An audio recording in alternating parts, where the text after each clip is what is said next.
صل على سيدنا ومولانا محمد وعلى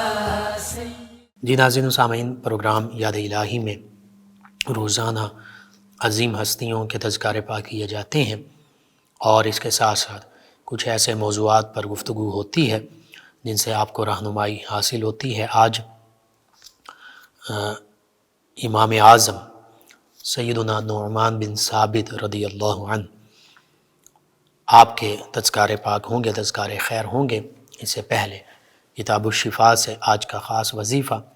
مردے کو خواب میں دیکھنے کا مجرب عمل۔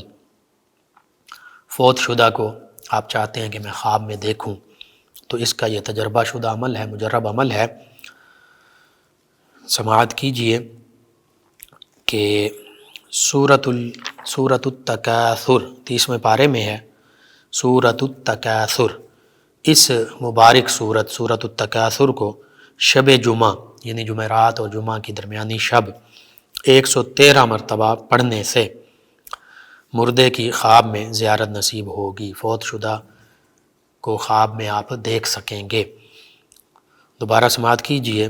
سورۃ التکاثر یہ جو مبارک سورت ہے، اس کو شب جمعہ 113 مرتبہ پڑھنے سے فوت شدہ کی خواب میں زیارت نصیب ہوگی۔ اول آخر تعداد میں درود پاک پڑھ لیں، انشاءاللہ یہ مجرب عمل ہے۔ جو بھی فوت شدگان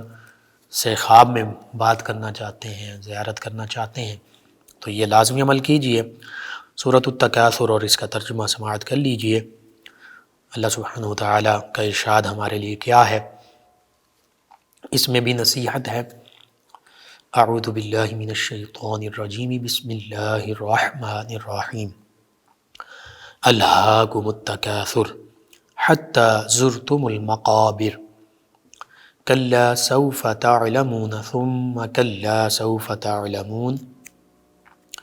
کلا لو تعلمون علم الیقین لترون الجحیم ثم لترونها عین الیقین ثم لتسألن یومئذ عن النعیم۔ اللہ کے نام سے جو بڑا مہربان، نہایت رحم فرمانے والا۔ تمہیں مال کی زیادہ طلبی نے غافل رکھا، یہاں تک کہ تم نے قبروں کا منہ دیکھا۔ ہاں ہاں جلد تم جان جاؤ گے، پھر ہاں ہاں جلد تم جان جاؤ گے۔ ہاں ہاں اگر یقین کا جاننا جانتے تو مال کی محبت نہ رکھتے، بے شک تم ضرور جہنم کو دیکھو گے، پھر بے شک تم ضرور اسے یقینی دیکھنا دیکھو گے، عین الیقین دیکھو گے، پھر بے شک ضرور اس دن تم سے نعمتوں کی پرسش ہوگی، نعمتوں کے بارے میں پوچھا جائے گا۔ یہ سورہ مبارکہ بہت ہی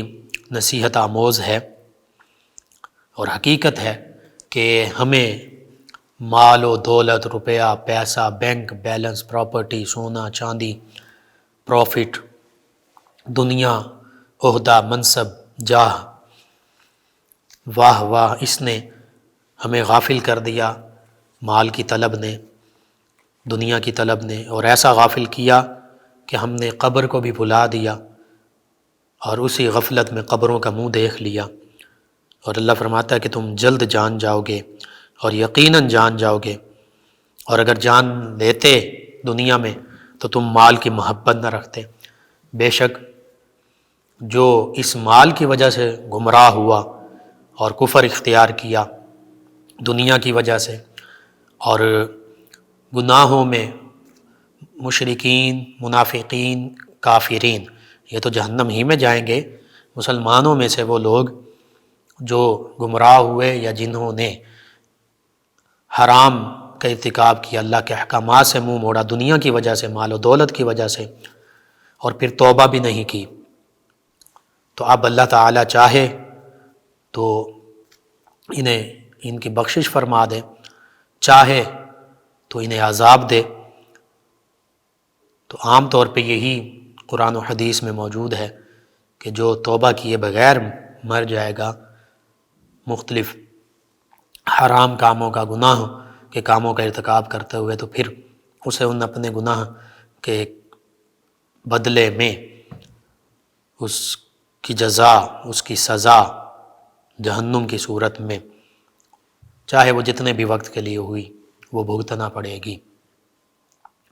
تو اس لیے جو غیر مسلم ہیں انہیں بھی اپنی ذات پر غور کرنا چاہیے، کائنات پر غور کرنا چاہیے، حق کو تلاش کرنا چاہیے جو کہ اللہ کے احکام کی صورت میں، دین اسلام کی صورت میں موجود ہے۔ اور جو مسلمان ہیں انہیں بھی چاہیے، ہمیں چاہیے کہ ہم دنیا، مال و زر، اس کی طلب میں اپنی قبر کو نہ بھلا بیٹھیں۔ اللہ سبحانہ و تعالی ہمیں موت کی یاد، آخرت کی یاد، اللہ کی یاد قائم رکھنے کی توفیق عطا فرمائے۔ یہ بہت خوبصورت نصیحت بھی ہے، وظیفہ بھی ہے، مجرب عمل ہے۔ فوت شدگان کو خواب میں دیکھنے کے لیے آپ کو ضرورت ہے، ضرور کیجیے، اپنے معمول میں اور عادت و وظائف میں شامل کیجیے، اپنے اعزاء، اقرباء، رشتہ دار، دوست، احباب، پڑوسی، محلے دار، امت مسلمہ تک پہنچائیے۔ میرے آپ کے ہمارے بتانے سے ہمارے کسی ایک بھی مسلمان بھائی، مسلمان بہن، مسلمان فرد کا فائدہ ہوتا ہے، تو انشاءاللہ یہ ہمارے لیے دین و دنیا آخرت میں بھلائی، فائدے، نجات اور شفا کا باعث ہوگا۔ اللہ سبحانہ و تعالی ہمیں آسانیاں عطا فرمائے، ہمیں آسانیاں بانٹنے والا بنائے، مشکلات سے ہماری حفاظت فرمائے، آمین۔ جی ناظرین و سامعین،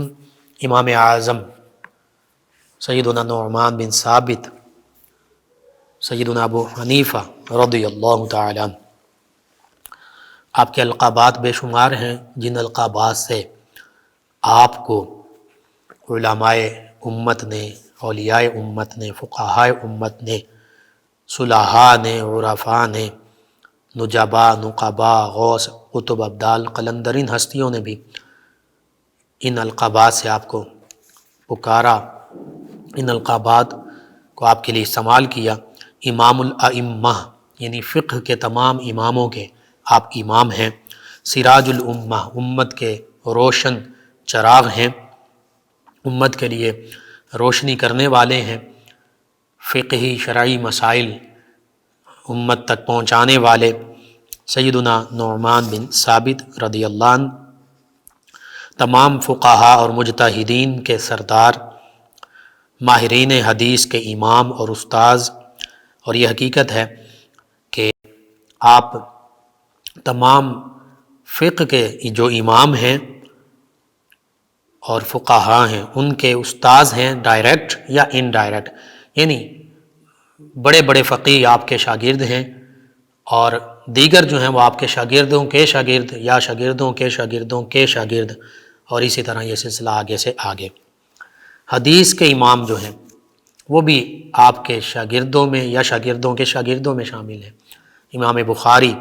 یہ آپ کے شاگردوں کے شاگردوں کے آگے شاگردوں میں شامل ہیں،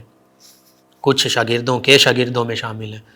یعنی شاگرد در شاگرد یہ معاملہ ہے۔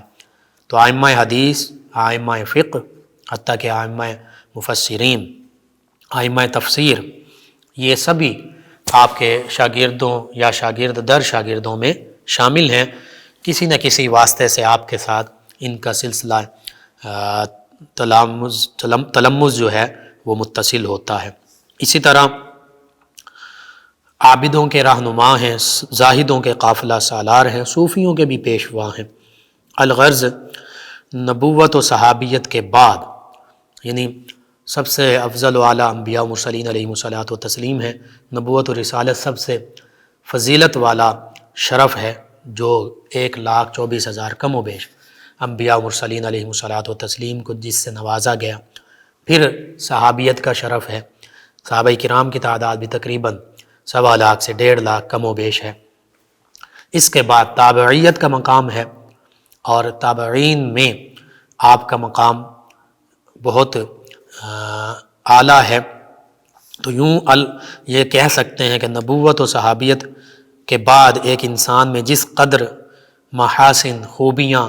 اور فضائل ہو سکتے ہیں، آپ ان سب کے جامع ہیں، بلکہ ان اوصاف میں سب کے لیے ہادی اور مقتدا ہیں، امام ہیں۔ سیدنا امام ابو حنیفہ رضی اللہ عنہ آپ نے فقہ اسلامی کے لیے جو اصول اور قوانین اختیار فرمائے، وضع کیے، ان اصول و قوانین کو امت محمدیہ صلی اللہ علیہ وآلہ وسلم کی اکثریت نے قبول کیا۔ تقریباً 2/3 امت مسلمہ جو ہے وہ فقہ حنفی کے اصول و قواعد کو فالو کرنے والی ہے، اور اس اعزاز اور افتخار کے ساتھ فقہ حنفی کے مقلد ہوئے، یعنی فقہ حنفی کو اختیار کیا۔ بے شمار 2 4 10 20 100 نہیں، یعنی درجنوں نہیں، سینکڑوں نہیں، ہزاروں اصفیاء و اتقیاء، اولیاء، صلحاء، عرفاء، نجاباء، نقاباء آپ کے فقہی مسلک کے معید بنے، یعنی فقہی مسلک کی تائید کرنے والے، اسی پر عمل پیرا ہونے والے، اور اسی پر لوگوں کو اسی کے حوالے سے فتویٰ دینے والے اور تلقین کرنے والے بنے۔ اسی طرح بے شمار مفسرین، محدثین اور محققین نے، فقہاء نے آپ کے اصول و قواعد کے مطابق فقہی جزیات کی توضیح اور تشریح کی۔ جو فقہی معاملات ہوتے ہیں، شرعی معاملات جو ہوتے ہیں، چاہے وہ عبادات کے حوالے سے ہوں، وہ معاملات کے حوالے سے ہوں، وہ تجارت کے حوالے سے ہوں، وہ اقتصادیات، معاشیات، سیاسیات، عسکریات کے حوالے سے ہوں، زندگی کی کسی بھی شعبے کے حوالے سے ہوں، تو آپ کے اصول و قواعد کو مد نظر رکھتے ہوئے مفسرین، بالخصوص محدثین، محققین اور فقہاء نے اس سے فقہی مسائل میں توضیح اور تشریح کی، یعنی فقہی مسائل کی وضاحت اور شرح، ایکسپلینیشن، وہ آپ کے اصول و قواعد آپ کے علمی موتیوں سے فیض پاتے ہوئے کی۔ اسی طرح دنیا میں آج 2/3 مسلم پاپولیشن از فالوئنگ فقہ حنفی، یعنی تقریباً 2/3 مسلمانوں کی جو اکثریت ہے وہ فقہ حنفی کی پیروکار ہے، شرعی مسائل میں، فقہی مسائل میں، اور اپنے عبادات اور معاملات کے حوالے سے جو شرعی مسائل ہیں وہ فقہ حنفی سے اخذ کرتے ہیں۔ تو یہ سیدنا ابو حنیفہ امام اعظم نعمان بن ثابت رضی اللہ عنہ کو اللہ تعالیٰ نے اتنے بڑے علمی مقام و مرتبے سے نوازا کہ آج امت مسلمہ آج تک اور روز قیامت تک آپ کے علم سے روشنی حاصل کرتی رہے گی، رہنمائی لیتی رہے گی۔ آپ کے خاندانی پس منظر کا ذکر کیا جائے، ولادت باسعادت کا ذکر کیا جائے، آپ کے آباء و اجداد کا ذکر کیا جائے، تو اس حوالے سے آپ کا اسم گرامی نعمان ہے، اور ثابت آپ کے والد گرامی ان کا نام ہے، اور دادا جان ان کا نام بھی نعمان ہے۔ اور آپ کے حوالے سے بعض لوگ یہ کہتے ہیں کہ جی بنو تمیم، آپ کے آباء و اجداد بنو تمیم کے غلام تھے، لیکن یہ حقیقت نہیں ہے، کیونکہ آپ کے پوتے اسماعیل بن حماد یہ بیان کرتے ہیں کہ ہم فارس سے تعلق رکھتے ہیں، اہل فارس یعنی ایران سے، اور کبھی بھی ہمارے آباء و اجداد میں سے کوئی غلامی کی صورت میں نہیں رہا، بلکہ ہم آزاد، ہمیشہ سے آزاد ہیں، ہمارے خاندان میں کبھی بھی غلامی نہیں آئی۔ اسی طرح آپ کے دادا جان جو ہیں جن کا نام نعمان ہے، ان کے حوالے سے یہ ملتا ہے کہ غالباً انہوں نے جب اسلام قبول کیا تو اسلام قبول کرنے سے پہلے ان کا نام زوتی تھا، لیکن اسلام قبول کرنے کے بعد ان کا نام نعمان رکھا گیا۔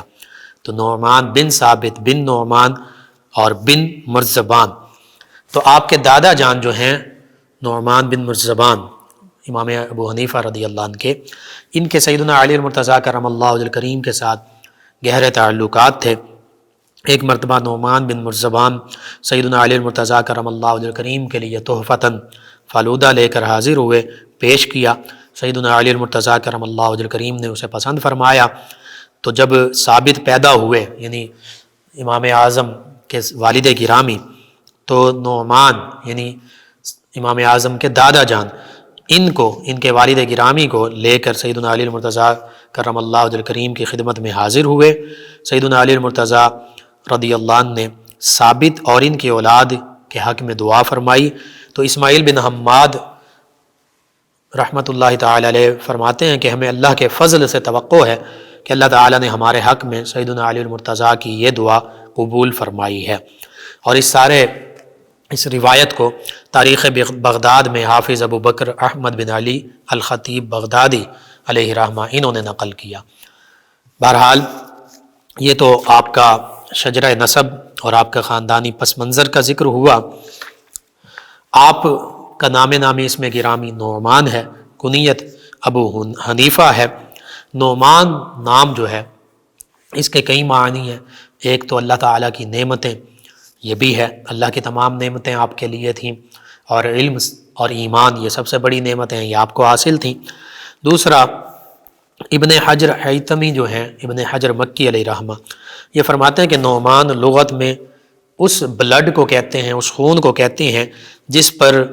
بدن کا سارا ڈھانچہ قائم ہوتا ہے اور جس کے ذریعے سے جسم کی پوری مشینری کام کرتی ہے۔ یعنی جسم میں جو خون پہنچ رہا ہے پورے جسم کے حصوں میں، بلڈ ویسلز میں، آرٹریز میں، اور پھر وینز کے ذریعے واپس، تو بلڈ سرکولیشن کا سارا سسٹم، اور پھر اس میں بلڈ جا رہا ہے، تو اس خون کو نعمان کہتے ہیں۔ اسی لیے فرماتے ہیں کہ امام اعظم کی ذات گرامی بھی اسلامی تعلیمات کے حوالے سے، فقہ کے حوالے سے، دستور اسلام کے لیے، محور اور عبادات اور معاملات کے لیے، اور عبادات اور معاملات کے تمام احکام کے لیے بمنزل روح ہے۔ تو اس وجہ سے نعمان آپ کا اسم گرامی وہ اسم بامسمہ ہے، یعنی اللہ تعالیٰ نے آپ کے نام نامی اسم گرامی کے مطابق آپ کو عظمتیں، رفعتیں اور شانیں عطا فرمائیں۔ آپ نے جو امت مسلمہ کی رہنمائی کی، عبادات، معاملات، ان سب میں وہ یوں سمجھیے کہ جیسے یہ ان بندہ مومن کے لیے جو ڈھانچہ ہے پورا اسلامی تعلیمات کا، اس میں جو خون دوڑ رہا ہے وہ سیدنا نعمان بن ثابت رضی اللہ تعالیٰ عنہ فقہی مسائل میں وہ آپ کی دی ہوئی علمی رہنمائی سے ہے۔ اسی طرح فرماتے ہیں کہ نعمان کے معنی سرخ اور خوشبودار گھاس کے بھی ہیں، چنانچہ آپ کے اجتہاد اور استنباط سے بھی فقہ اسلامی اطراف عالم میں مہک اٹھی۔ اب نبی رحمت صلی اللہ علیہ وآلہ وسلم کی ایک بشارت جو ہے اس کے حوالے سے ذکر کرتے ہیں، جس کا اکثر علماء نے، مفسرین نے، محدثین نے، فقہاء نے ذکر کیا۔ وہ یہ کہ علماء اور فقہاء یہ فرماتے ہیں کہ نبی رحمت صلی اللہ علیہ وآلہ وسلم کی ایک خوشخبری، ایک بشارت آپ کے لیے ہے۔ وہ یوں کہ سیدنا ابو ہریرہ رضی اللہ تعالی عنہ آپ فرماتے ہیں کہ ہم نبی کریم صلی اللہ علیہ وآلہ وسلم کی خدمت اقدس میں حاضر تھے، اور اسی محفل میں، اسی مجلس میں سورۃ الجمعہ جو 28ویں پارے میں یہ نازل ہوئی۔ فرماتے ہیں جب نبی کریم صلی اللہ علیہ وآلہ وسلم نے اس سورہ مبارکہ کی آیت مبارکہ 3 تلاوت فرمائی، وآخرین منہم لما یلحقوا بہم، کہ وہ لوگ، وہ بعد میں آنے والے لوگ، وہ دوسرے لوگ جو ابھی تک ان سے ملحق نہیں ہوئے، ان سے ملے نہیں، وہ بھی ایمان والے ہوں گے، علم والے ہوں گے۔ آگے یہ ذکر فرمایا اللہ رب العزت نے۔ فرماتے ہیں جب یہ تلاوت فرمائی تو حاضرین میں سے کسی نے پوچھا کہ یا رسول اللہ صلی اللہ علیہ وسلم، یہ دوسرے کون ہیں؟ اور بعض روایت میں کہ سیدنا سلمان فارسی رضی اللہ عنہ ہی نے پوچھا کہ یہ دوسرے کون ہیں جو ابھی تک ہم سے ملے نہیں، ہم سے نہیں ملے؟ تو نبی رحمت صلی اللہ علیہ وآلہ وسلم نے پہلے تو سکوت اختیار فرمایا، خاموشی اختیار فرمائی۔ جب بار بار یہ سوال کیا گیا، بعض روایات میں 3 مرتبہ یہ سوال کیا گیا، تو آقا کریم صلی اللہ علیہ وآلہ وسلم نے سیدنا سلمان فارسی رضی اللہ عنہ کے کندھے پر اپنا دست مبارک رکھتے ہوئے ارشاد فرمایا، لو کان الایمان عند ثریا لنالہ رجال من ہؤلاء، صحیح بخاری کی حدیث مبارکہ۔ فرمایا اگر سیدنا سلمان فارسی رضی اللہ عنہ کے کندھے پر آقا کریم صلی اللہ علیہ وآلہ وسلم نے اپنا دست مبارکہ رکھتے ہوئے فرمایا، اگر ایمان ثریا کے پاس بھی ہوگا، وہ روشن چمکتے دمکتے اونچے ستارہ، اس کا ذکر ہو رہا ہے، اگر ایمان ثریا کے پاس بھی ہوگا تو اس کی قوم کے لوگ، یعنی سلمان فارسی کی قوم کے لوگ، ایران کے لوگ، فارسی لوگ، اس علم کو ضرور تلاش کر لیں گے، ایمان کو ضرور تلاش کر لیں گے۔ بعض روایات میں علم کا بھی ذکر ہے، بعض روایت میں ایمان کا ذکر ہے، اور ایمان بھی علم کے ذریعے سے ملتا ہے۔ اللہ کے بارے میں علم، اللہ کی ذات اور صفات کے بارے میں علم، انبیاء و مرسلین علیہم الصلاۃ و تسلیم کے بارے میں علم، فرشتوں کے بارے میں علم کہ فرشتے کون ہیں، کتب سماویہ کے بارے میں علم، ان چیزوں کا علم ہوگا تو ایمان بھی ہوگا۔ علامہ ابن حجر حیثمی مکی علیہ رحمہ اور آپ بھی فرماتے ہیں، اور حافظ سیوطی ان کے بعد شاگردوں کے حوالے سے فرماتے ہیں کہ ہمارے استاد جو ہیں وہ یقین کے ساتھ کہتے تھے کہ اس حدیث کے اولین مصداق صرف امام اعظم رضی اللہ عنہ، یعنی اور بھی مصداق ہو سکتے ہیں، یہ بات نہیں ہے کہ صرف امام، لیکن اولین مصداق، اولین کا جب ذکر کیا، یعنی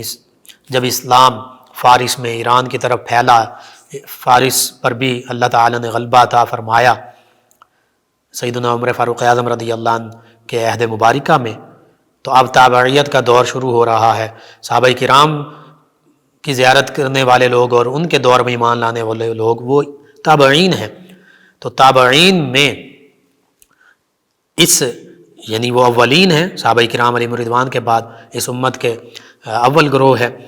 تو ان اولین میں امام اعظم رضی اللہ عنہ ہی اس کے مصداق ہیں۔ بعد میں اور بھی فارس کے لوگ ہوئے ہیں، بالکل ہوئے ہیں، جنہوں نے علم اور ایمان کو حاصل کیا، بڑی تگ و دو کے ساتھ حاصل کیا، لیکن آپ فرماتے ہیں کہ اولین مصداق صرف امام اعظم رضی اللہ عنہ ہے، کیونکہ آپ کے دور میں فارس کا کوئی ہمیں اور ایسا نظر نہیں آتا جو اس طرح علمی مقام پر فائز ہو۔ بہرحال امام اعظم رضی اللہ تعالیٰ عنہ کے حوالے سے یہ، اور پھر سیدنا داتا علی حجویری علیہ رحمہ آپ بھی اس بات کی تائید کرتے ہیں اور فرماتے ہیں کہ حضرت یحییٰ بن معاذ رازی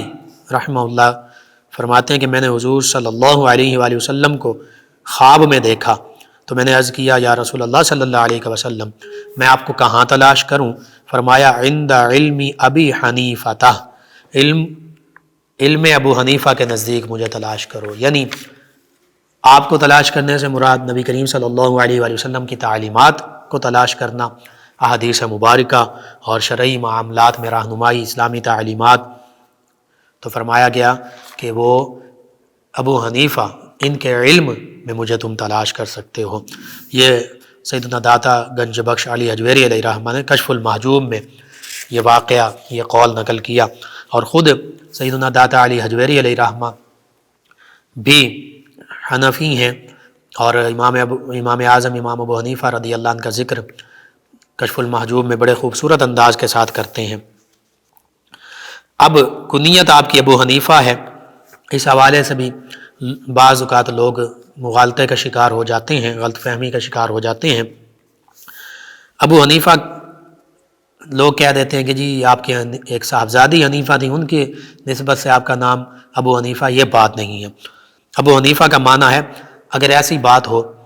تو ابو ہریرہ بلی کا باپ، معاذ اللہ نہیں، بلی والے سیدنا ابو ہریرہ رضی اللہ عنہ کا یہ کنیت ہے آپ کی، آقا کریم صلی اللہ علیہ وآلہ وسلم نے عطا فرمائی۔ آپ کے پاس بلیاں ہوتی تھیں، آپ ان اصحاب صفہ میں سے ہیں۔ اسی طرح سیدنا علی المرتضیٰ ابو تراب آقا کریم نے فرمایا، تو کیا اس کا مطلب یہ ہے مٹی کا باپ؟ نہیں، بلکہ آپ مسجد نبوی میں زمین پر آرام کر رہے تھے، آقا کریم صلی اللہ علیہ وآلہ وسلم نے دیکھا تو فرمایا قم یا ابا تراب، اے ابا تراب اٹھیے، یعنی مٹی پر سونے والے اس کا معنی ہوگا۔ تو صرف لفظی معنی نہیں دیکھا جاتا، اس کا لٹرل میننگ، اور لٹرل کے ساتھ ساتھ اس کا جو ٹرمنالوجیکل میننگز ہوتے ہیں وہ دیکھے جاتے ہیں، اصطلاحی معنی۔ تو آپ کا جو کنیت ہے ابو حنیفہ، آپ کی کوئی اس حوالے سے بیٹی ہی نہیں ہے کہ جس کا نام حنیفہ ہو اور کہیں کہ جی ابو حنیفہ اس نسبت سے نہیں، بلکہ ابو حنیفہ کا مطلب ہے ملت حنیفیہ رکھنے والے، یعنی ملت ابراہیمی جو ملت محمدیہ صلی اللہ علیہ وآلہ وسلم ہے اس کی پیروی کرنے والے، صاحب ملت حنیفہ۔ اور اس کا معنی ہے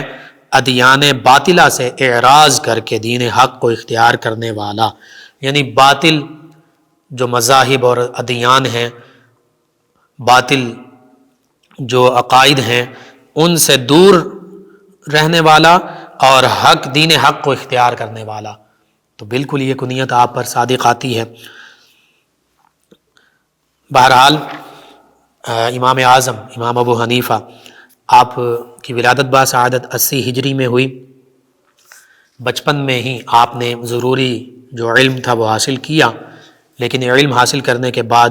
آپ تجارت میں مشغول ہو گئے، کپڑے کی تجارت فرمایا کرتے تھے، بہت بڑے تاجر تھے۔ کوفہ میں آپ کی ولادت باسعادت ہوئی تو کوفہ کے بڑے بڑے جو تاجر ہیں کپڑے کے، ان میں آپ کا شمار ہوتا تھا، اور کپڑے کی تجارت بھی بڑی ایمانداری کے ساتھ فرمایا کرتے تھے۔ آپ فرماتے ہیں کہ ایک دن میں بازار جا رہا تھا تو راستے میں امام شعبی ان سے ملاقات ہوئی، تو انہوں نے آپ کے چہرے کو دیکھا، چہرے پر ذانت اور سعادت کے آثار نمایاں تھے، تو انہوں نے آپ کو بلایا اور پوچھا کہاں جا رہے ہو؟ فرماتے ہیں میں نے بتایا کہ میں بازار جا رہا ہوں۔ پوچھا علماء کی مجلس میں نہیں بیٹھتے؟ تو فرماتے ہیں میں نے کہا نہیں۔ فرمایا تم علماء کی مجلس میں بیٹھا کرو، کیونکہ میں تمہارے چہرے پر علم و فضل کی درخشندگی کے آثار دیکھ رہا ہوں۔ فرماتے ہیں جب امام شعبی سے ملاقات ہوئی تو اس کے بعد یہ علماء نے بھی لکھا، آپ خود فرماتے ہیں کہ میرے دل میں دینی علوم کو، شرعی فقہی علوم کو، حدیث قرآن کے علوم کو سیکھنے کا مزید شوق پیدا ہوا۔ فرماتے ہیں پہلے میں نے علم کلام حاصل کرنا شروع کیا، اس میں کمال حاصل کیا، اور گمراہ فرقوں مثلا جہمیہ، قدریہ، جبریہ وغیرہ ان کے عقائد کے حاملین لوگوں سے گفتگو اور مناظرہ شروع کیا۔ ان کے جو باطل عقائد ہوتے، ان باطل عقائد کے تار پود بکھیر کر رکھ دیتے۔ قدریہ اور جبریہ اور جہمیہ جو ہیں، ان کے کچھ عقائد جو ہیں قدر و قضاء اور دیگر معاملات کے حوالے سے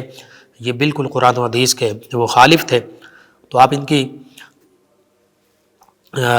کی مخالفت کیا کرتے تھے۔ اور پھر اس کے علاوہ اللہ تعالیٰ کی ذات صفات کے حوالے سے بھی ان کے عقائد جو ہیں ان میں جھول تھی، گمراہی کا معاملہ تھا۔ لیکن آپ فرماتے ہیں کہ ایک دن میرے دل میں یہ خیال آیا کہ صحابہ کرام علیہم رضوان سے زیادہ دین کا جاننے والا تو کوئی بھی نہیں تھا اور کوئی ہو بھی نہیں سکتا۔ اس کے باوجود انہوں نے اللہ تعالیٰ کی ذات اور اللہ تعالیٰ کی صفات کے جو باریک مسائل ہیں، بہت گہرے علمی مسائل ہیں، اور جبر و قدر کے جو مسائل ہیں، ان بحثوں میں انہوں نے حصہ نہیں لیا، بلکہ شرعی اور فقہی مسائل میں صحابہ کرام علیہم رضوان کی جو رغبت تھی وہ زیادہ تھی، یعنی کلمہ توحید و رسالت، عقائد کے حوالے سے اللہ کی وحدانیت، رسالت، کتب سماویہ پر ایمان، فرشتوں کے حوالے سے، پھر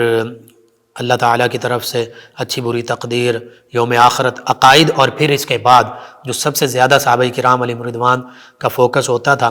وہ نماز، روزہ، حج، زکوٰۃ، جہاد، تجارت، نکاح، طلاق، تمام عبادات اور معاملات اور اقتصادیات، زندگی میں پیش آنے والے جتنے بھی مسائل معاملات ہوتے، ان کے حوالے سے قرآن و حدیث کا فرمان کیا ہے، شرعی معاملات کیا ہیں، رہنمائی کیا ہے، اس پر صحابہ کرام کا فوکس ہوتا تھا۔ تو فرماتے ہیں جب میں نے اس پر غور کیا تو پھر میں نے علم الکلام، یعنی وہ جو علم الکلام کی گہری بحثیں تھیں ان کو چھوڑ دیا، اور پھر میں حدیث اور فقہ کی طرف، قرآن و حدیث اور فقہ کی طرف متوجہ ہوا، اور امام حماد جو اس وقت بہت بڑے فقیہ بھی تھے، محدث بھی تھے، ان کے بارگاہ میں حاضر ہوا۔ اور اسی طرح ایک اور واقعہ بھی آپ کے حوالے سے منقول ہے کہ ایک عورت نے آپ سے ایک مسئلہ پوچھا کہ جو شخص اپنی بیوی کو سنت طریقے کے مطابق طلاق دینا چاہتا ہو تو وہ کس طرح طلاق دے۔ آپ نے فرمایا کہ امام حماد علیہ رحمہ سے یہ مسئلہ پوچھنا، اور جو کچھ وہ جواب میں کہیں مجھے بھی بتانا۔ سیدنا امام حماد رضی اللہ عنہ نے جواب میں کہا کہ وہ شخص عورت کو اس طہر میں طلاق دے جس میں جماع نہ کیا ہو، پاکی کی حالت میں، اور پھر اس کو چھوڑ دے، اور جب وہ عورت تیسرے حیض کے گزرنے پر غسل کر لے تو اب وہ نکاح کے لیے آزاد ہوگی۔ یہ جواب سن کر امام اعظم نے امام حماد علیہ رحمہ کی مجلس درس کو اختیار کرنے کا فیصلہ کر لیا، اور انہی سے قرآن و حدیث اور فقہ کا درس لیا۔ اسی طرح آپ کے اساتذہ کی تعداد جو ہے وہ ہزاروں میں ہے، 4000 کا بھی ذکر ملتا ہے۔ ان میں سے جو معروف اساتذہ کرام ہیں، حتیٰ کہ سیدنا امام اعظم رضی اللہ عنہ نے 2 صحابہ کرام علیہ رضوان کا صراحت کے ساتھ ذکر ملتا ہے، اس کے علاوہ بھی کئی صحابہ کرام کا کہ جن سے آپ نے حدیث مبارکہ خود سماعت کی، ان دو صحابہ کرام علیہم رضوان میں سیدنا انس رضی اللہ عنہ اور سیدنا عبداللہ بن ابی اوفا رضی اللہ عنہ، ان کے نام خاص طور پر قابل ذکر ہیں۔ ان کے علاوہ بھی بعض صحابہ کرام علیہم رضوان سے آپ نے حدیث مبارکہ کی روایت کی ہے۔ دیگر آپ کے جو اساتذہ ہیں، جو بڑے بڑے مفسر، محدث، فقیہ ہیں اور اللہ کے ولی بھی ہیں، عطا ابن رباح، عاصم، علقمہ بن مرثد، حماد بن ابی سلیمان، حکم بن عتبہ، سلیمہ بن کحیل، ابو جعفر محمد بن علی یعنی سیدنا محمد باقر رضی اللہ عنہ، علی بن احمر، زیاد بن علاقہ، سعید بن مسروق ثوری، عدی بن ثابت الانصاری، عطیہ بن سعید اوفی، ابو سفیان ساعدی، عبد الکریم ابو امیہ، یحییٰ بن سعید انصاری اور ہشام بن عروہ بن عبداللہ بن زبیر یا ہشام بن عروہ بن زبیر غالباً۔ حافظ ذہبی نے ان کے علاوہ نافع، عبد الرحمن، ہرمز، الحرج، قتادہ، عمر بن دینار اور ابو اسحاق رحمہم اللہ علیہ مجمعین کا بھی ذکر کیا ہے۔ اور ملا علی قاری علیہ رحمہ نے آپ کے مشائخ میں ربیعہ، زید بن اسلم، شعبہ بن حجاج، ابو بکر، اسی طرح عاصم اور عامر بن شرحبیل علیہم الرحمہ ان کا بھی ذکر کیا ہے۔ آپ کے تلامذہ بھی بے شمار ہیں، جن میں سے امام ابو یوسف، امام محمد اور امام ظفر، ان کا نام تو بہت زیادہ معروف ہے، قابل فخر یہ تلامذہ ہیں۔ انہوں نے فقہ حنفی کے حوالے سے جو شرعی فقہی معاملات ہیں ان کو امت مسلمہ تک پہنچایا، امام اعظم رضی اللہ عنہ سے روایت کر کے۔ ان کے علاوہ حماد بن نعمان یعنی آپ کے صاحبزادے، ابراہیم بن طہمان، حمزہ بن حبیب، ابو یحییٰ حمانی، عیسیٰ بن یونس، وکی، یزید بن زرع، اسد بن عمر بجلی، حکام بن یعلا بن سلیمہ رازی، خارجہ بن مصعب، عبد المجید بن رداد، علی بن مسہر، محمد بن بشر عبدی، عبد الرزاق، مصعب بن مقدام، یحییٰ بن یمان، ابو عصمت، نوح بن ابی مریم یا ابو عصمت، ابو عبد الرحمن مقری، ابو نعیم، ابو عاصم علیہم الرحمہ۔ یہ آپ کے چند ایک اہم تلامذہ، ذہانت اور فطانت اللہ تعالیٰ نے اس سے آپ کو نوازا، اس حوالے سے چند ایک آپ کے فتاویٰ آپ کے سامنے پیش کرتے ہیں۔ امام ابو یوسف روایت کرتے ہیں کہ ایک شخص نے غصے میں، یہ سمجھنے کی غور سے سماعت کیجئے گا، غصے میں طلاق کی قسم کھا کر اپنی بیوی سے کہا کہ میں اس وقت تک تم سے بات نہیں کروں گا جب تک تم مجھ سے بات نہ کرو۔ جواباً بیوی نے بھی قسم کھائی کہ میں بھی تم سے اس وقت تک گفتگو نہیں کروں گی، بات نہیں کروں گی جب تک تم مجھ سے بات نہ کرو گے۔ تو اس زمانے کے بڑے بڑے علماء نے فتویٰ دے دیا کہ ان میں سے جس نے بھی بات کر لی، شوہر نے بیوی سے، بیوی نے شوہر سے، تو قسم ٹوٹ جائے گی اور طلاق واقع ہو جائے گی۔ تو اب امام اعظم تک یہ سوال پہنچا تو آپ نے اس شخص کو فرمایا کہ جاؤ جا کر اپنی بیوی سے گفتگو کرو، کچھ بھی نہیں ہوگا۔ سفیان ثوری علیہ رحمہ یہ محدث بھی ہیں، فقیہ بھی ہیں، اللہ کے ولی بھی ہیں، تو آپ ان کو جب فتوے کا علم ہوا تو بہت غصے میں آئے، برہم ہوئے، کہنے لگے تم اللہ کے حرام کو حلال کرتے ہو۔ امام اعظم نے اپنے جواب کی تفصیل بیان کرتے ہوئے فرمایا کہ خامد نے پہلے قسم کھائی تھی کہ وہ بیوی کے بولنے سے پہلے بات نہیں کرے گا، تو یہ سن کر اس کی بیوی نے بھی قسم کھائی، تو جب بیوی نے قسم کھائی تو اس نے تو خامد سے بات کر لی، تو اب جب خامد اس سے بات کرے گا تو یہ کلام تو بیوی کے گفتگو کے بعد ہوگا۔ یعنی شوہر نے یہ قسم کھائی تھی کہ جب تک بیوی مجھ سے کلام نہیں کرے گی، بات نہیں کرے گی، میں بھی نہیں کروں گی، میں بھی نہیں کروں گا۔ تو بیوی نے قسم کھاتے ہوئے بات تو کر لی، تو شوہر کا معاملہ تو ختم ہو گیا کہ بیوی نے اب بات کر لی، اب شاہ شوہر بات کرتا رہے۔ جب شوہر بات کر لے گا تو بیوی کی قسم بھی پوری ہو جائے گی کہ شوہر نے بات کر لی، تو دونوں ایک دوسرے سے بات کر سکتے ہیں۔ جب آپ نے یہ وضاحت کی تو علماء جو ہیں، بڑے بڑے علماء فقہاء عش کر اٹھے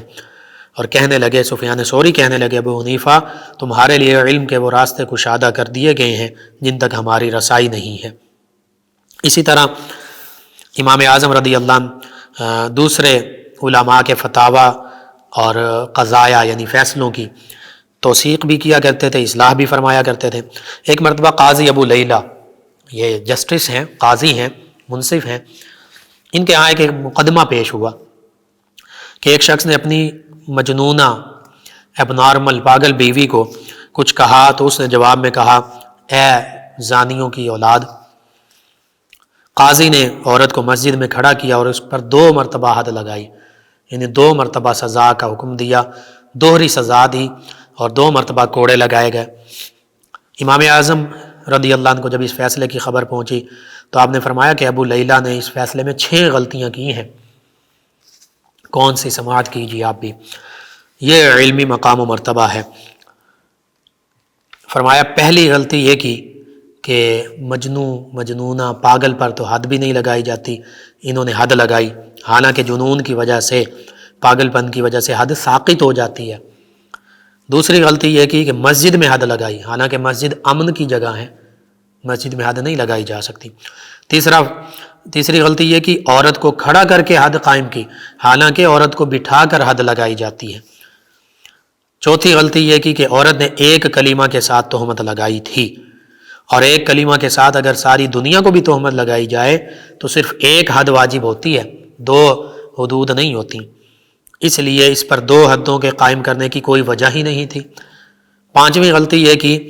کہ تہمت خامند کے ماں باپ پر لگی تھی، اور جن پر تہمت لگی تھی شوہر کے ماں باپ وہ تو غائب تھے، وہ وہاں موجود ہی نہیں تھے، تو خامند کو نہ شکایت کا حق تھا اور نہ ہی حد کے مطالبے کا حق تھا، وہ اس کے والدین کا حق تھا۔ یہ 5ویں غلطی کی۔ چھٹی غلطی یہ کی کہ دوسری حد پہلی حد سے صحت یاب ہونے سے پہلے لگا دی، حالانکہ اصول یہ ہے کہ اگر 2 حدیں جاری کرنی ہوں تو پھر ایک حد سے صحت یاب ہونے کے بعد دوسری حد لگائی جاتی ہے۔ جب کوڑے لگائے جاتے ہیں یہ حد ہے، تو اب جب کوڑے لگائے گئے، ایک حد لگائی گئی تو وہ زخمی ہو گئی، اب اس کا علاج معالجہ ہوگا، وہ صحت یاب ہوگی، تو پھر اگر 2 حد بھی جاری کرنی تھی، حقیقت میں اگر جاری ہوتی تو اس کے صحت یاب ہونے کے بعد دوسری حد جاری ہونی تھی، تو اس وجہ سے یہ چھٹی غلطی کی ہے۔ اللہ اکبر، یہ علمی مقام ہے۔ والراسخون فی العلم، یہ راسخون علماء ہیں جو کسی بھی بظاہر یہ سادہ سا مسئلہ تھا، قاضی نے، جج نے اپنا فیصلہ سنا دیا، ظاہری معاملات کو دیکھتے ہوئے جلد بازی میں غور و فکر نہ کیا، گہرائی میں نہ گیا،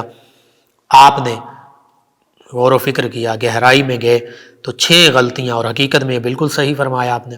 وہ نکالی اور کہا کہ یہ تو غلط حد جاری کی گئی ہے۔ اسی طرح آپ کے سیرت، آپ کے اخلاق اور کردار کا ذکر کیا جائے تو بڑے بڑے علماء، فقہاء، اولیاء، صلحاء نے اس کا ذکر کیا، بالخصوص وہ ذکر لازمی کیا جائے گا جو امام زعفرانی نے لکھا کہ ایک مرتبہ ہارون الرشید نے امام ابو یوسف سے کہا کہ امام ابو حنیفہ کے اوصاف بیان کیجئے، تو امام ابو یوسف نے فرمایا وہ محارم، حرام چیزوں سے بچنے والے تھے، اور علم کے بغیر دین میں کوئی بات کہنے سے سخت ڈرتے تھے، اللہ کی عبادت میں مجاہدہ کرتے تھے، اہل دنیا کے منہ پر کبھی ان کی تعریف نہیں کرتے تھے، اکثر خاموش رہتے تھے اور مسائل دینیہ میں غور و فکر کرتے رہتے تھے۔ اتنے عظیم عالم ہونے کے باوجود سادہ تھے اور عاجزی ان کی ساری اختیار کرنے والے تھے۔ جب ان کے سے کوئی سوال پوچھتا تو کتاب و سنت کی طرف رجوع کرتے اور قرآن و حدیث سے مسئلہ نکال کر بیان کرتے۔ اگر قرآن و حدیث میں نہ ملتا، اس کی نظیر نہ ملتی، تو پھر اجماع صحابہ کرام علیہم رضوان کی طرف رجوع کرتے، وہاں نہ ملتا تو پھر قیاس کرتے، پھر اجتہاد کرتے، نہ کسی شخص سے لالچ رکھتے، نہ بھلائی کے سوا کبھی کسی کا تذکرہ کرتے۔ ہارون الرشید نے یہ سنا تو سنتے ہی کہا کہ صالحین کے اخلاق ایسے ہی ہوتے ہیں۔ پھر اس نے کاتب کو ان اوصاف کے لکھنے کا حکم دیا اور اپنے بیٹے سے بھی کہا کہ تم بھی ان اوصاف کو یاد کر لو۔ اسی طرح علماء، فقہاء نے آپ کے زہد و تقوی، علم و فضل، آپ کے اخلاق اور کردار کا ذکر کیا، لوگوں سے بڑی محبت کا سلوک کیا کرتے، اپنے شاگردوں کے جو اخراجات ہیں وہ خود برداشت کیا کرتے۔ ایک یہودی نے آپ کا قرضہ دینا تھا، اس کی دیوار پر آپ جا رہے تھے، آپ کے کیچڑ تھا تو وہ کیچڑ اڑ کر دیوار پر لگ گیا، بڑے پریشان ہوئے کہ اب اس کو کیسے صاف کروں، کھرچوں گا تو مٹی بھی اتر آئے گی۔ یہودی نے آیا باہر، اس نے پوچھا کیا معاملہ ہے؟ وہ سمجھا میرے قرض مجھ سے لینے آئے ہیں۔ کہا میں قرض کا معاملہ نہیں ہے، معاملہ کچھ اور ہے، یہ معاملہ ہے، میں پریشان ہوں، اب کیا کروں؟ تو اس نے کہا کہ اگر اسلام کی تعلیمات اور آپ کا اخلاق ایسا ہے تو پھر پہلے میرے دل کو پاک کیجئے، دیوار کو بعد میں صاف کیجئے گا، اس کو رہنے دیجئے، اور کلمہ طیبہ پڑھا، مسلمان ہو گیا۔ اسی طرح آپ بازار جا رہے تھے، ایک شخص نے آپ کا قرض دینا تھا، آپ کو دیکھ کر چھپ گیا، آپ نے پوچھا کیوں چھپ گئے؟ اس نے کہا شاید آپ مجھ سے قرض مانگیں گے۔ اب میں نے اللہ کو گواہ بنا کر تمہارا سب قرض اللہ کے لیے معاف کر دیا، اور شکریہ کے بھی مستحق نہیں ہوتے تھے۔ انما نطعمکم لوجہ اللہ، اور وہ معاملہ ولا نرید منکم جزاء ولا شکورا، کہ جزا بھی نہیں چاہتے، شکریہ کے طلبگار بھی نہیں، صحابہ کرام اہل بیت کی پیروی کرتے ہوئے۔ تو 20 سال تک امام ابو یوسف ان کی اور ان کے اہل و عیال کی کفالت فرماتے رہے۔ ایک دن امام ابو یوسف فرماتے کہ میں نے عرض کیا آپ جیسا کوئی شخص سخی نہیں، تو میں تم نے حماد کو نہیں دیکھا، ورنہ ایسا کبھی نہ کہتے۔ لوگوں کی خدمت کرتے، تحائف بھجواتے، دراہم و دینار بھجواتے، اور فرماتے کہ یہ میری طرف سے نہیں ہے، یہ اللہ تعالیٰ کی طرف سے ہے، جو اللہ نے مال دیا اس میں سے دے رہا ہوں، میرا اس میں کوئی کمال نہیں ہے۔ آپ کو اللہ تعالیٰ نے بہت ہی کمالات سے نوازا، وقت کی کمی کے باعث اس پر اکتفا کرتے ہیں۔ آپ چونکہ آپ کا دور جو ہے وہ زیادہ کتابیں لکھنے کا نہیں تھا، لیکن اس کے باوجود کتاب العالم والمتعلم، کتاب الفقہ الاکبر، اسی طرح کتاب الفقہ الاکبر یہ عقیدے کے حوالے سے، کتاب الوصایا، کتاب المقصود، کتاب الاوسط، اور بالخصوص مسند امام اعظم، کتاب الآثار، یہ ساری آپ ہی سے آگے روایت کردہ کتب ہیں۔ آپ کا وصال جو ہے وہ عباسی خلیفہ ابو جعفر منصور اس کے دور میں ہوا۔ آپ کو قاضی بنانا چاہتا تھا، چیف جسٹس بنانا چاہتا تھا، آپ نے اس پیشکش کو قبول نہیں کیا اور اس نے قید کروا دیا، وہاں پر آپ کو کوڑے لگائے جاتے، اور اسی دوران آپ کی شہادت ہوئی۔ اور خیزران جو بغداد شریف ہی کے قریب علاقہ ہے، غالباً اب بغداد ہی کا علاقہ ہے، یہاں پر آپ کی قبر مبارکہ، مزار مبارکہ موجود ہے۔ آپ کے پہلے جنازے میں 50,000 لوگ تھے، پھر دوبارہ آپ کا جنازہ پڑھا گیا، اور یہاں تک کہ دفن کے بعد 20 دن تک لوگ آپ کی قبر پر نماز جنازہ پڑھتے رہے، اور پھر تیسرا جنازہ آپ کے صاحبزادے حماد بن ابی حنیفہ نے پڑھا۔ علم حدیث کے بھی آپ امام ہیں، 70,000 سے زیادہ حدیث مبارکہ یاد بھی، اور ان سے آپ کی حدیث مبارکہ کی کتاب بھی ہے۔ اسی طرح امام اعظم رضی اللہ تعالیٰ عنہ تابعین اعظام علیہ رضوان میں سے ہیں، اور پھر آپ کا حدیث میں بھی بہت بڑا مقام و مرتبہ ہے۔ بہرحال 150 ہجری میں آپ کا وصال ہوا۔ اللہ سبحانہ و تعالیٰ سے یہ دعا ہے، اللہ تعالیٰ ہمیں آپ کے علمی کمالات سے حقیقی معنوں میں استفادہ کرنے کی توفیق عطا فرمائے، فائدہ حاصل کرنے کی توفیق عطا فرمائے۔ آپ کے علم و فضل کمال کے مطابق ہمیں بھی اپنی زندگی گزارنے کی توفیق عطا فرمائے۔ اللہم صلی علی سیدنا و مولانا محمد وعلی سیدنا۔ ناظرین و سامعین، اس دوران ہمیں جوائن کیا ایک لسنر ہیں، نام نہیں لکھا، نام لکھ دیا کریں۔ کہتے ہیں کہ لقمان بھائی، اگر کوئی کام نہ ہو رہا ہو اور وہ کام پھنسا ہوا ہو، رکاوٹ ہو، تو کیا کرنا چاہیے؟ کوئی وظیفہ بتا دیں۔ جی، ایک تو یا مسبب الاسباب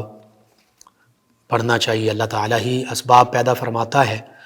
اسباب کے نہ ہونے کی وجہ سے رکاوٹ ہو رہی ہوتی ہے، اللہ تعالیٰ وہ رکاوٹ دور فرما دے گا، اسباب پیدا فرما دے گا۔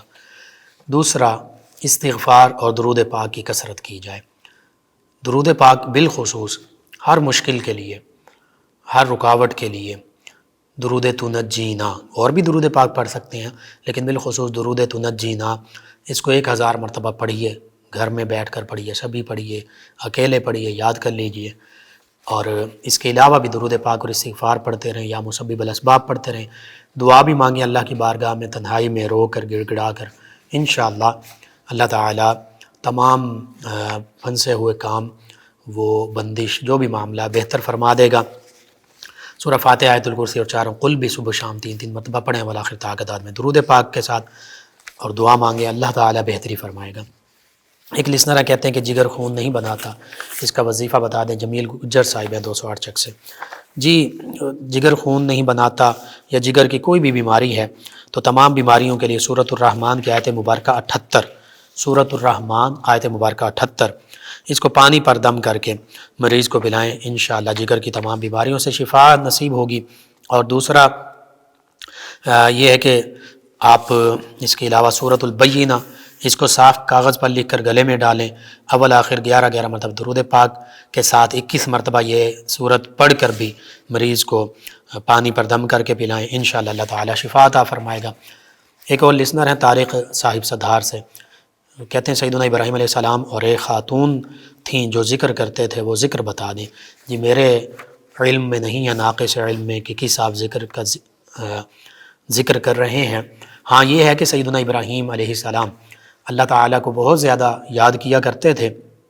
اللہ کے نام پر آپ نے سب کچھ قربان بھی کر دیا، فرشتہ جو انسانی صورت میں آیا۔ تو بس آپ اللہ کو یاد کیجئے، اللہ کیجئے، دل کے ساتھ، سانسوں کے ساتھ، زبان کے ساتھ، اور اللہ کے اسماء مبارکہ جو ہیں انہیں پڑھیے، یا اللہ، یا رحمان، یا رحیم، یا کریم، یا غفار، یا ستار، انشاءاللہ اللہ تعالیٰ بہتری فرمائے گا۔ ہماری ایک لسنر ہیں مریم صاحبہ، کہتے ہیں السلام علیکم بھائی، کیا حال ہے؟ جی وعلیکم السلام، الحمدللہ۔ کہتے ہیں کہ بھائی میرے ہاں بچہ پیدا ہوتا ہے اور 8 ماہ میں پیدائش ہوتی ہے اور 1 دن بعد بچہ فوت ہو جاتا ہے، بہت پریشان ہوں۔ جی میں آپ کے لیے عرض کرتا ہوں کہ حمل ٹھہرنے کے بعد یا حیو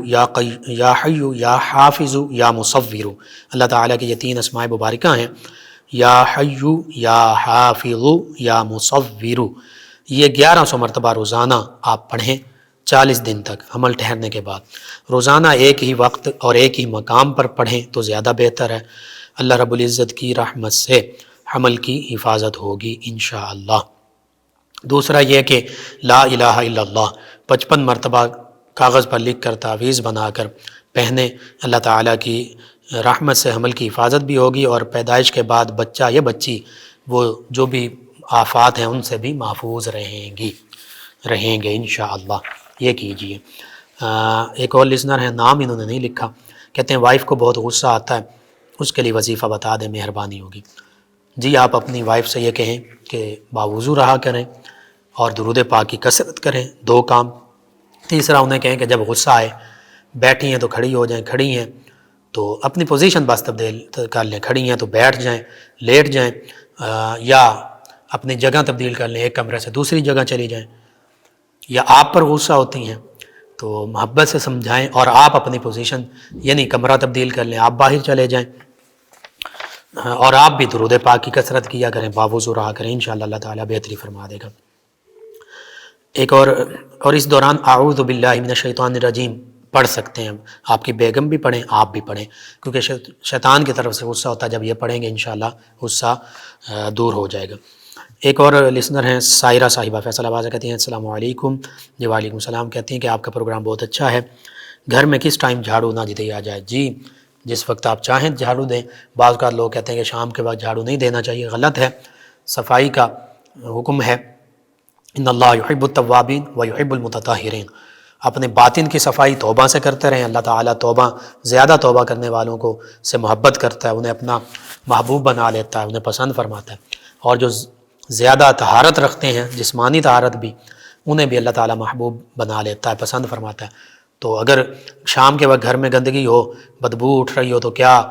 آپ صبح کا انتظار کریں گے؟ کہیں بھی منع نہیں ہے، تو اس لیے کوئی وقت ایسا نہیں کہ جس میں منع ہو جھاڑو نہ دیں۔ ایک اور لسنر کہتے ہیں کہ کیا حال ہے بھائی؟ جی الحمدللہ۔ عبید اللہ صاحب ہیں، کہتے ہیں جو مال چوری ہو جائے اس کے حوالے سے کچھ بتا دیں۔ جی میں عرض کرتا ہوں، کوئی بھی چیز چوری ہو جائے تو انا للہ و انا الیہ راجعون پڑھتے بھی رہیں، اور ایک کاغذ پر لکھ کر اس کاغذ پر ہی آگے چوری شدہ مال اور اس کے مالک کا نام اس کی والدہ کے نام کے ساتھ لکھ کر کسی بھاری پتھر کے نیچے رکھ دیں، انا للہ و انا الیہ راجعون پڑھتے بھی رہیں، درود پاک بھی پڑھتے رہیں، اللہ نے چاہا تو وہ چیز واپس مل جائے گی۔ ایک اور لسنر ہیں منصور آباد سے جمیلہ صاحبہ، کہتے ہیں کہ الٹے ہاتھ میں خارش ہوتی ہے 2 ماہ پہلے سے، اور فجر ٹائم کے بعد بھی ہوتی ہے، پورا دن بھی، جس حوالے سے بھی کوئی ایسا معاملہ نہیں ہے، عام طور پہ مشہور ہوتا ہے دولت ملے گی یہ ایسے ہی بس خیالات ہیں، قرآن و سنت کے حوالے سے ایسی کوئی بات نہیں ہے۔ آپ تمام ویورز لسنرز کا شکریہ، آپ ہمیں جوائن کرتے ہیں، پروگرام یاد الہی میں شامل ہوتے ہیں، اپنے فیڈ بیک سے ہمیں آگاہ کرتے ہیں۔ ناظرین و سامعین، پروگرام یاد الہی کا وقت ختم ہو جاتا ہے، انشاءاللہ کل صبح دوبارہ آپ سے ملاقات ہوگی۔ پروگرام یاد الہی میں اپنے میزبان محمد لقمان رضا اور ہماری ٹیم کو اجازت دیجیے، اللہ نگہبان۔ اللہم صل علی سيدنا ومولانا